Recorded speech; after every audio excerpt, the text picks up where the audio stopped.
महेश भाई मेरे को पकड़ लो। ओ महेश भाई मेरे को पकड़ लो। महेश भाई हाथ पकड़ के चलने दो ना, तुम्हारे साथ आगे लो ना। हमारे बीच में ममता दीदी जो है और जो पीछे हमारे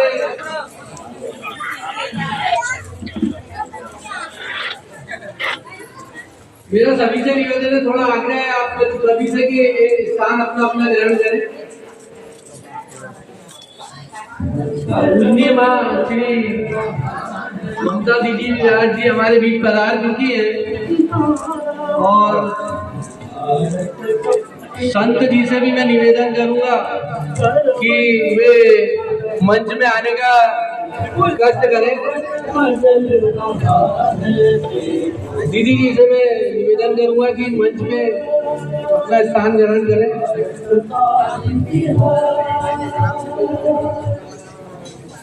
मैं हमारे संघ के वक्ता जी से भी निवेदन करूंगा, मुकेश जी से कि भी वो मंच पर रोहित जी से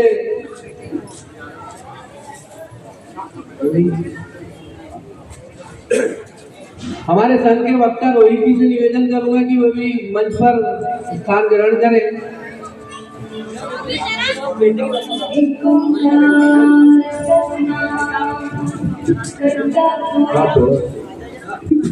इसे अभी बहुत ज्यादा इतनी कड़क धूप नहीं है, ठंड का ही समय है, हमको 1 घंटा इसी में बैठना है, तो कोई घोष लगाएंगे और अपने प्रोग्राम का शुभारंभ करेंगे। एक बार सभी माताओं और बहनों से निवेदन है कि जोर से एक बार घोष लगाए, जय जय श्री राम, जय जय श्री राम। हाथ उठा के सभी एक बार जोर के घोष लगाएंगे, जय जय श्री राम।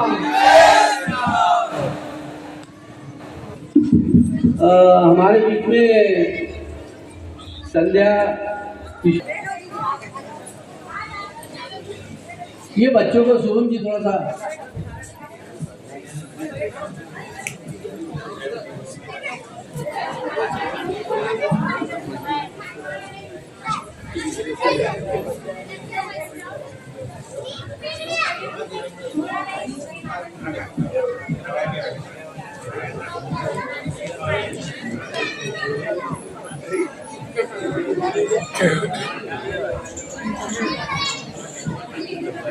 आप सभी से निवेदन करता हूं कि थोड़ा हमारे वरिष्ठ जनों का मैं निवेदन करूंगा कि दीप प्रज्वलन माँ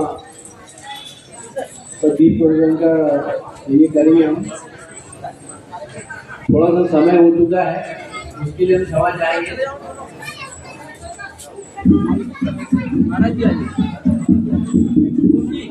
हेलो, हम सभी को गीत दोहराना है, जब तक कैमरा भी ऑन होगा सभी को जय जय श्री राम दोहराएंगे गीत। धर्म के लिए दिए, समाज के लिए दिए, धर्म के लिए दिए, समाज के लिए दिए, ये धड़कने ये श्वास हो पुण्य भूमि के लिए, धर्म के लिए दिए, समाज के लिए दिए, ये धड़कने ये श्वास हो पुण्य भूमि के लिए, कोटि कोटि कंठ से हिंदू धर्म गर्जना, नित्य सिद्ध शक्ति से मुखी अर्चना,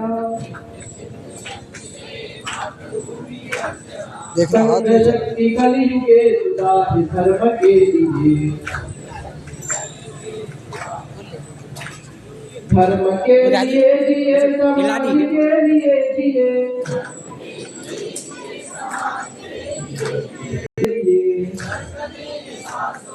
भारत माता की गर्व से सभी कहे, हिंदू है हमें कहे। उनका सभी का हम स्वागत करते हैं। आज स्वागत के तारतम्य में मैं सूरज जी महाराज जी, जो त्यागी महाराज जी हैं, उनका स्वागत के लिए मैं आमंत्रित करूंगा हमारे मुकेश जी सोनी। और उसके पहले मैं बता दूं, सूरज जी त्यागी महाराज जी जो है विगत 50 वर्षों से श्री राम मंदिर का नागगिरी में सेवा दे रहे हैं। और महाराज जी द्वारा बरहानपुर में अखंड रामायण की शुरुआत जो है अपने यहाँ बरहानपुर के द्वारा ही कराई गई। आज सभी जगह जो अखंड रामायण होती है सूरज जी महाराज जी द्वारा ही कराई जाती थी। शुरुआत बरहानपुर में उन्होंने करी। मैं मुकेश जी सोनी जी से कहूँगा कि उसका स्वागत करें। गिर गया क्या मेरा मुकेश जी?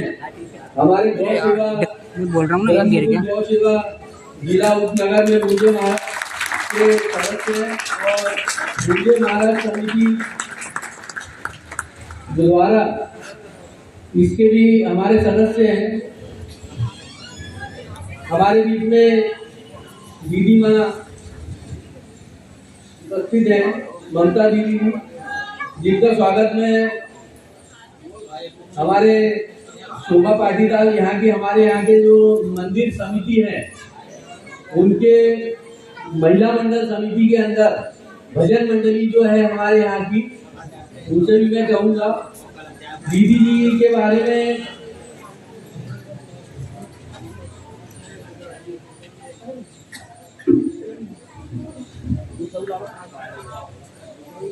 माँ दीदी श्री ममता व्यास जी, पूज्य रमेश चंद्र जी पानी जी की पुत्री। आप जीवन में सर 1994 से धर्म संस्था पद पर अपने पिताजी के गुरु जी महाराज कृपा से चलते आ रहे हैं। कृपा आपने भारत के हर राज्य में दीदी जी के द्वारा धर्म प्रचार, सनातन संस्कृति और अनेक ग्रंथों का प्रचार प्रसार किया। दीदी जी ने अपने जीवन में सन 1984 से 1926 तक 378 श्रीमद् भागवत व अन्य कथाओं का प्रसार प्रचार किया। हमारे बीच में किशन जी बजाज जी है। आप महेश्वरी समाज से आते हैं और ब्रह्मपुर महेश्वरी समाज के अध्यक्ष हैं। इनका टेक्सटाइल कपड़ों का व्यवसाय है। मुझे महाराज समिति के सक्रिय सदस्य हैं। आपका स्वागत जो है मितेश मेहता जी से करूं। मैं कहूँगा कि स्वागत करें मितेश मेहता जी।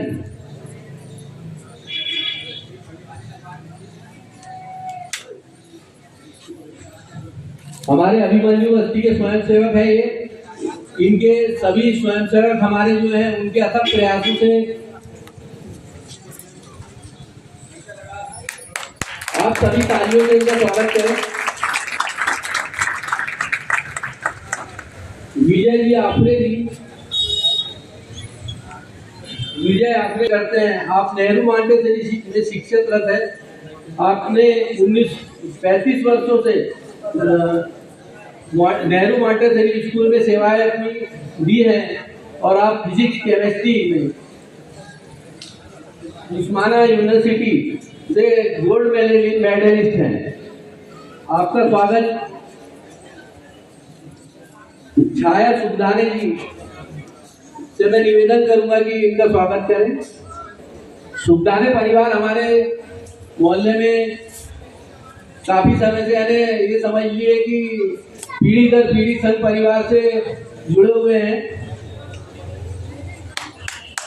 आप सभी से निवेदन है थोड़ा सा तालियों से स्वागत करेंगे।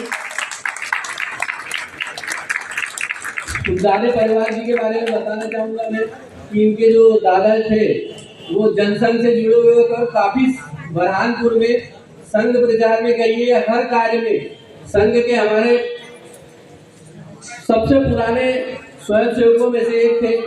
उनके बाद में उनके बच्चों ने संघ कार्य को आगे बढ़ाया। आज उनके जो नाती हैं योगेश भाई सुल्ताने जी बोलिए, ये सभी जो है संघ कार्य को हमारे यहाँ आगे बढ़ा रहे हैं।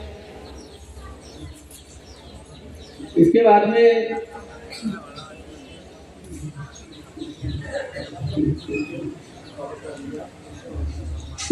हमारे बीच में संघ प्रतिनिधि के रूप में रोहित सिंह उपस्थित हुए। मैं हमारे महेश भाई रावतोले जी से निवेदन करूंगा, जो अभिमन्यु बस्ती के हमारे स्वयंसेवक है, मुझे महाराज माता समिति के उपाध्यक्ष भी हैं, आपसे निवेदन करूंगा कि स्वागत।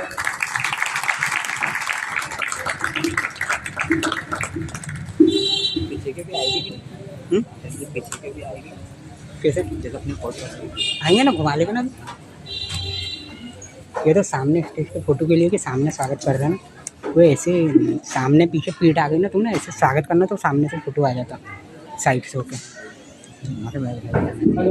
अभी थोड़ी जानकारी दे देता हूँ आपको। संघ अपनी 100 वर्ष की यात्रा पूरी कर रहा है। उस 100 वर्ष की यात्रा में ही पूरे देश भर में 80,000 हिंदू सम्मेलन हो रहे हैं। उसमें से भी हमारी बस्ती का और आसपास के 11 मोहल्लों का ये हिंदू सम्मेलन है। तो हिंदू सम्मेलन में हमारे बीच में दीदी, जो कि प्रसिद्ध कथावाचक है, वो अपने शब्द रखेगी और अपने आशीर्वचन प्राप्त करेगी। मैं दीदी से निवेदन करता हूँ कि वो आए और मंच से सबको आशीर्वचन दे।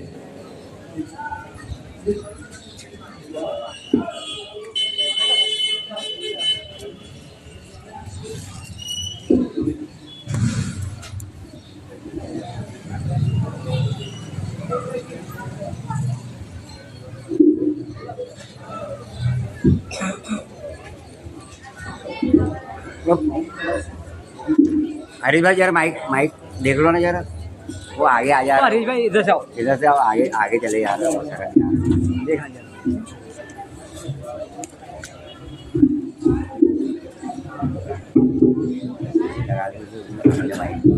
बैठे बोल। हाँ बैठने वाला है ना माइक, वो कि नहीं बैठे बैठे भी बोल सकते।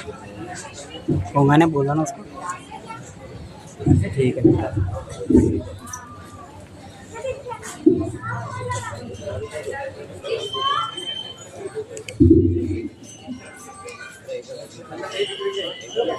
माइक भाई इसको सीधा ऐसा पकड़ो, मंच पर बस सीधा पकड़ो, यहाँ से पकड़ो। हाँ देखना संत महापुरुष एवं सेट कर देता हूँ ना। संघ के सभी आदरणीय सदस्यगण और यहाँ उपस्थित सभी धर्म प्रेमी भाई बंधु समाज, भक्ति स्वरूपा माता बहनें और नन्हे मुन्ने बाल समाज, आप सभी का मैं इस अभिमन्यु बस्ती में संघ के सुंदर हिंदू महासम्मेलन में आप सभी का हृदय से बहुत बहुत स्वागत करती हूँ। आप सभी का हृदय से अभिनंदन करती हूँ, वंदन करती हूँ।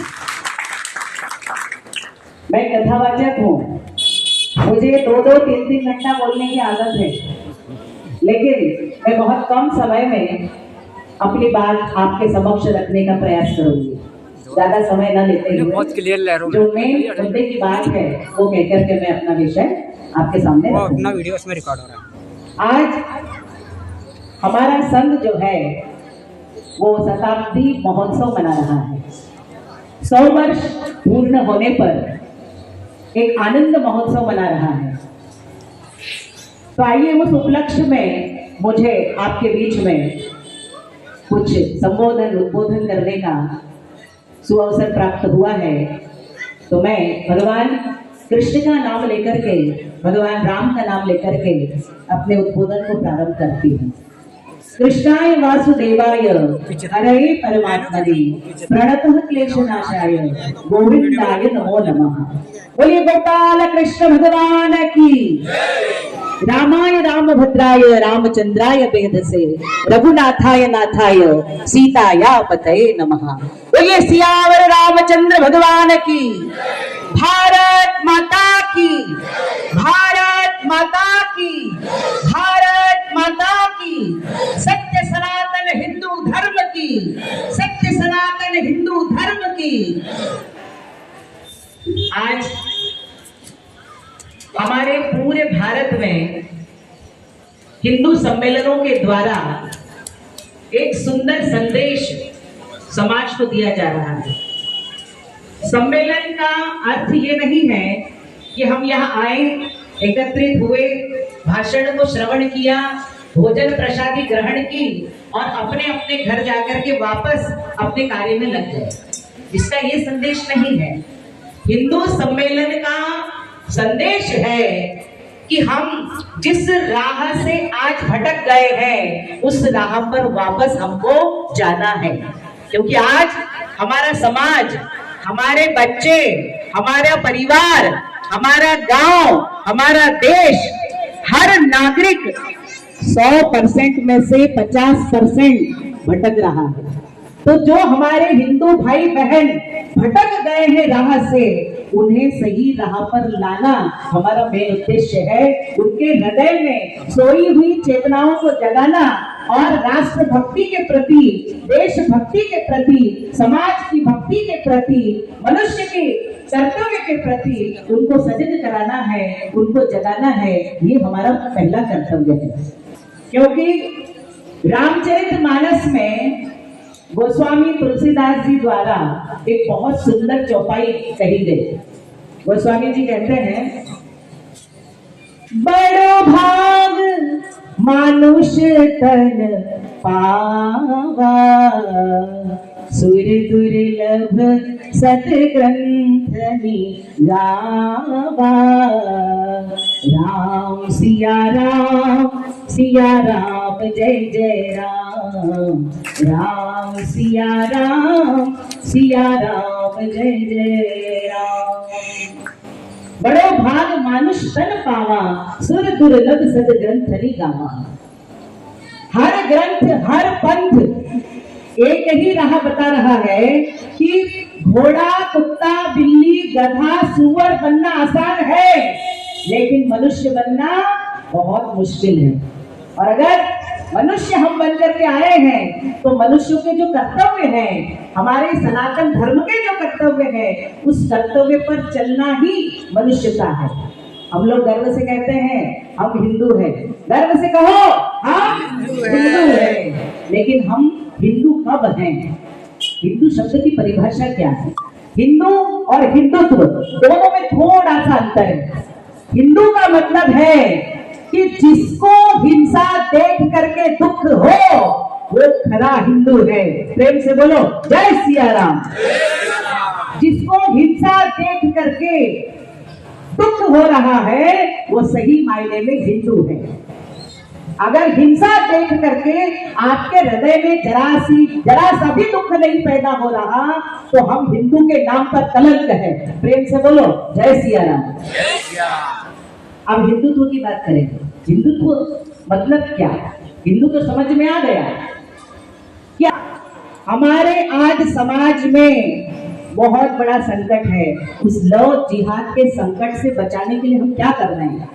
हम अपने जीवन में क्या उद्बोधन लेकर चल रहे हैं, क्या संकल्प लेकर चल रहे हैं? क्या बच्चे पैदा करना, बच्चों को अच्छी शिक्षा देना, पढ़ा लिखा करके लायक बनाना, खाना पीना और सो जाना, क्या यही हमारा जीवन है?